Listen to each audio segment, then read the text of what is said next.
రక్తమైతే ఈ గిన్నె నా యొద్ద నుండి తొలగించవా అయ్యా?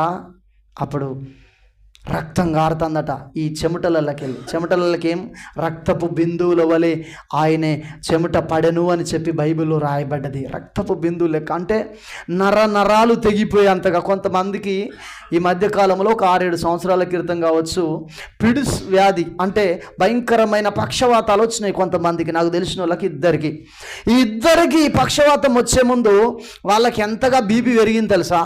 భయంకరంగా బీపీ పెరిగి ఏం జరిగిందంటే పక్షవాతం కింద పడ్డది ఇద్దరికి. హల్లెలూయా.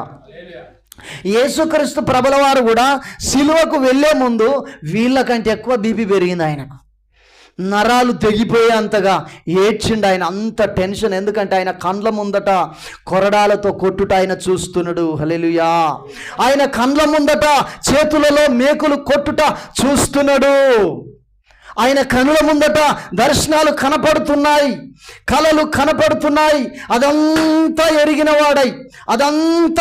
వాడై మస్తుగా ఏడుస్తున్నాడు. హల్లెలూయా. ఎక్కెక్కిపడి ఏడుస్తున్నాడు. శిష్యుల దగ్గరికి వస్తున్నాడు. పేతురు నా కొరకు ప్రార్థన చేయండి, మీరు శోధనలో ప్రవేశించకుండా మెలుకోగోండి, ప్రార్థన చేయండి అంటున్నాడు. మళ్ళీ కూర్చున్నాడు, మళ్ళా ప్రార్థన చేస్తున్నాడు, మళ్ళీ కూర్చున్నాడు, మరలా ప్రార్థన చేస్తున్నాడు. ఇట్లా ప్రార్థన చేసిన తర్వాత పరలోకము నుండి ఒక దూత వచ్చి, దిగులు పడకు, గట్టిగా చప్పట్లు కొట్టి ప్రభునామాన్ని మహిమపడదాం. పరలోకము నుండి గబ్రియెలు దూత వచ్చి మరియమ్మతో అంటున్నది, భయపడకు. హల్లెలూయా.